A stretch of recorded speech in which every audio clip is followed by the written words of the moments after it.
A-level mechanics. We're going to look at how Newton's third law can be applied to problems when we've got particles connected together. Let's see what we mean by connected particles. Now often, two or more objects are connected with strings or rods, and we want to calculate their motion.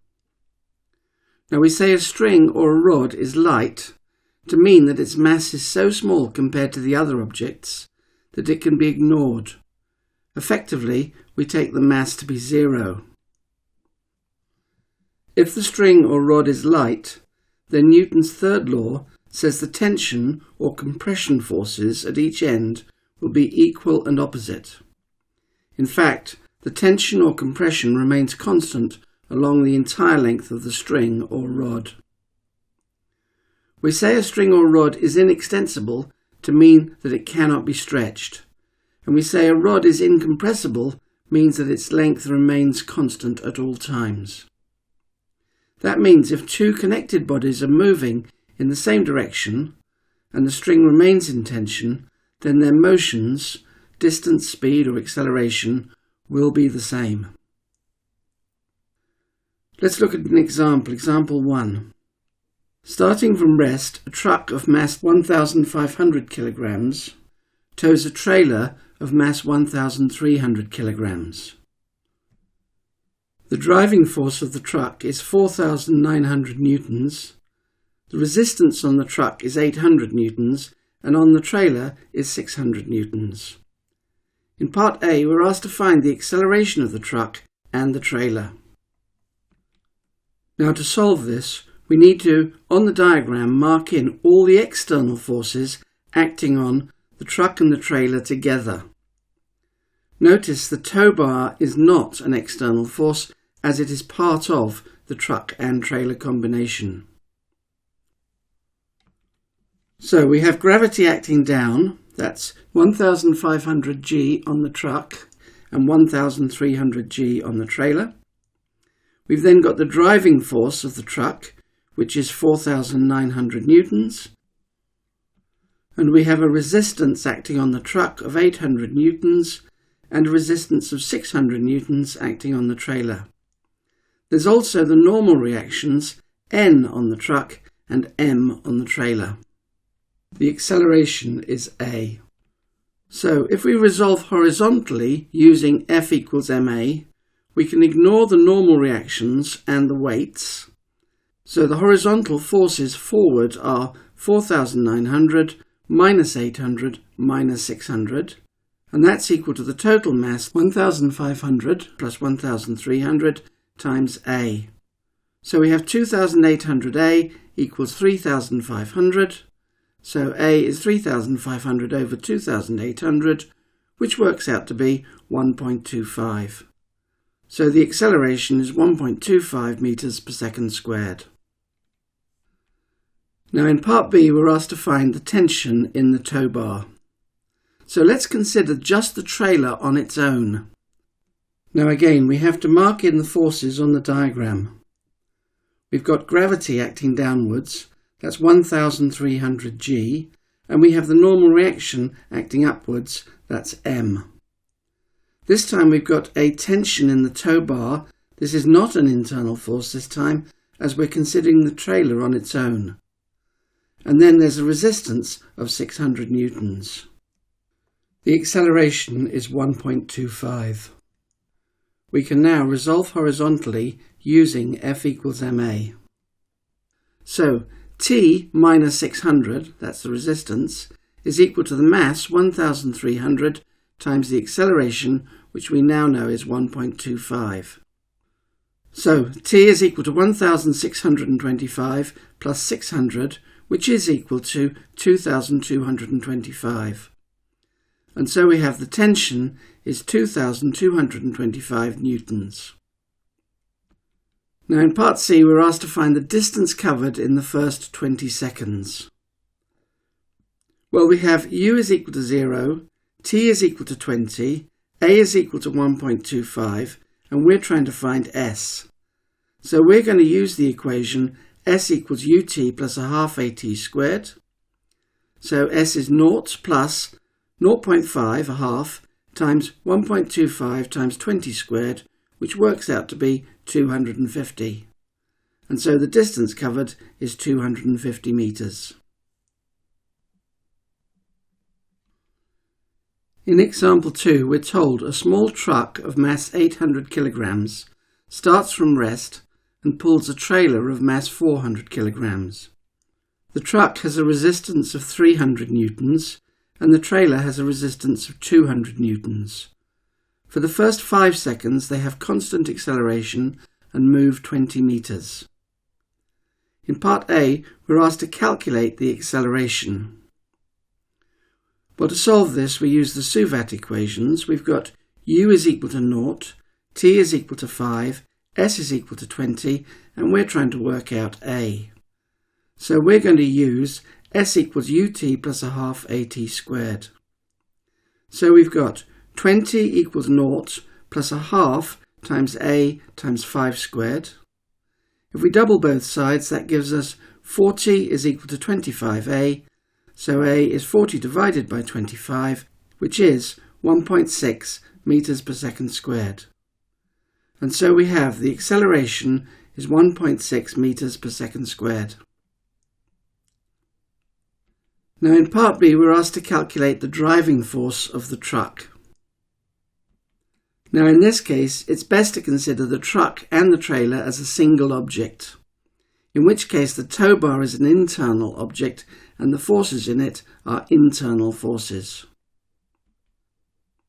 So if we mark in the external forces on the truck and trailer taken together, then we have a driving force F, the weight of the truck, which is 800 G, the normal reaction, and the resistance, which is 300 newtons. We've then got the trailer, which has a weight of 400 G and a normal reaction M, and a resistance of 200 newtons. The acceleration is still 1.6. So, resolving horizontally and using F equals ma, we've got the forward force is F minus 300 minus 200, and that's equal to the total mass, 800 plus 400, times the acceleration, 1.6. That simplifies to F equals 1,200 times 1.6 plus 500, and that works out as F is 2,420 newtons. So we've got a driving force of 2,420 newtons. Now in part C, we're asked to calculate the tension in the tow bar. So to do this, we need to mark in the forces on just the trailer. Now, if we draw a diagram of just the trailer and mass 400 kilograms, we've got a forward force, which is the tension in the tow bar. We've got the weight of the trailer, which is 400 G. We've got the normal reaction, which is M. And we've got the resistance, which is 200. And the acceleration is 1.6. So, if we resolve forward using F equals ma, we've got T minus 200 equals 400 times 1.6. Or T is equal to 640 plus 200, which is 840 newtons. And so we have the tension in the tow bar is 840 newtons. In example 3, a car of mass 900 kilograms pulling a trailer of 300 kilograms comes to a hill which makes an angle of inverse sine 1/6 with the horizontal. The car has a driving force of 1,900 newtons and a resistance of 600 newtons. The trailer has a resistance of 300 newtons. In part A, we're asked, once driving up the slope, find the acceleration of the car. Well, to solve this, first draw a diagram and mark in the forces acting on the car and on the trailer together.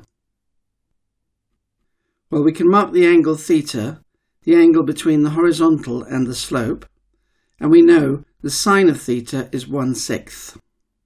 The car weighs 900 kilograms and the trailer weighs 300 kilograms. And we've got the following forces. There's a driving force of 1,900 acting up the slope. we have the weight of the car, 900 g, acting vertically downwards, which makes an angle of 90 minus theta with the slope. There's the normal reaction, which is at right angles to the slope, and there's the resistance, 600, acting on the car down the slope. Then we've got the weight of the trailer, which is 300 g vertically downwards, the normal reaction m, which is normal to the slope, and the resistance on the trailer of 300 acting down the slope. We also have an acceleration a up the slope. Now, if we resolve up the slope using F equals ma, we have the driving force of 1,900 newtons. We also have the components of the weights of the car and the trailer, which are minus 900 g cosine 90 minus theta and minus 300 g cosine 90 minus theta. And we also have the resistance of the car and the trailer. So that's minus 600 minus 300. And that's equal to the total mass, 900 plus 300, times the acceleration a. Now we know the cosine of 90 minus theta is equal to sine theta. So we're left with 1,900 minus 1,200 g sine theta minus 900, and that's equal to 1,200 a. Well, sine of theta is a sixth, and g is 9.8, so we've got 1,000 minus 1,200 times 9.8 times a sixth equals 1,200a, or minus 960 equals 1,200a. So a is minus 960 over 1,200, or minus 0.8. So the car has an acceleration of minus 0.8, or we can say the car has deceleration 0.8 meters per second squared. Now in part B, we're asked to find the tension in the tow bar. So let's consider the trailer on its own. Now the force up the slope is the tension in the tow bar, which is T. Now we can resolve up the slope using F equals ma. So T minus 300 g sine theta, that's the component of the weight down the slope, minus 300, that's the resistance, is equal to the mass times the acceleration, 300 times minus 0.8. So T is equal to 300 minus 240 plus 300 times 9.8 times 1/6. Well, all of that comes out to be 550. So we can say the tension in the tow bar is equal to 550 newtons. In example 4, in part A, we're told a car of mass 900 kilograms is pulling a caravan of mass 600 kilograms. The driving force of the car is 4,600 newtons, and the resistance of the car and the caravan are 400 newtons and 600 newtons respectively. Find the acceleration of the car and the tension in the tow bar. Well, to solve this, the first thing to do is mark in the forces acting on the car and the caravan together. Well, the car has a mass of 900 kilograms, the caravan has a mass of 600 kilograms, and the car has a driving force of 4,600 newtons. So the weight of the car is 900 g, and there's a normal reaction acting vertically upwards. The car also has a resistance of 400 newtons. The caravan has a weight of 600 g and a normal reaction m acting vertically upwards. It has a resistance force of 600 newtons. Let the acceleration be a. Now we can resolve horizontally using F equals ma. Acting forward, we have a force of 4,600 minus 400 minus 600. And that's equal to the mass times the acceleration. Now the mass is 900 plus 600 times a. So that gives us 3,600 is 1,500 a. Or a is 3,600 over 1,500, which is 2.4. So the acceleration is 2.4 meters per second squared. Now to find the tension in the tow bar, we can consider the caravan just on its own. Now, it's got a driving force of T, the tension in the tow bar. All the other forces stay the same. So if we resolve horizontally on the caravan using F equals ma, we get T minus 600 equals 600A. So T equals 600 plus 600 times 2.4. And that gives us T is equal to 2040. So we have the tension is 2040 newtons. Now in part B, the road then starts to incline with an angle of theta to the horizontal. The driving and resistance forces remain unchanged. Show that the tension in the tow bar also remains unchanged. We again need to draw a diagram and mark in the forces. Well, the car has a driving force of 4,600 and a weight of 900 g, which acts at an angle of 90 minus theta with the slope. There is a normal reaction P of the car with the slope, and there's a resistance of 400 acting on the car. The weight of the caravan is 600 g acting vertically downwards, and there's a normal reaction Q which is normal to the slope, and a resistance of 600 which is down the slope.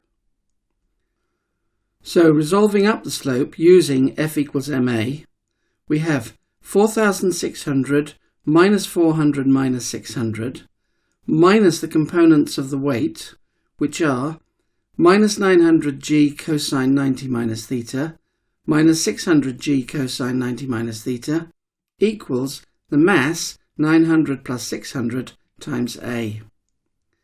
Now, the cosine of 90 minus theta can be written as the sine of theta. So we have, the equation becomes 3,600 minus 1,500 g sine theta equals 1,500A. Dividing all the way through by 1,500, we get A is 2.4 minus g sine theta. Now, if we consider the caravan on its own, we can draw a diagram and mark in the forces. The only difference now is we have a tension in the tow bar as an external force. So resolving up the slope for the caravan only, using F equals ma, we get T minus 600 minus 600 g sine theta is equal to 600A. But we know that A is equal to 2.4 minus g sine theta. So, putting that into the equation and expanding the brackets, we get T minus 600 minus 600 g sine theta is equal to 1,440 minus 600 g sine theta. Now we have minus 600 g sine theta on both sides of the equation, so they cancel, and we're left with T is equal to 1,440 plus 600, which is 2,040. So we get the tension is 2,040 newtons, which is exactly the same as it was before. The tension has remained unchanged.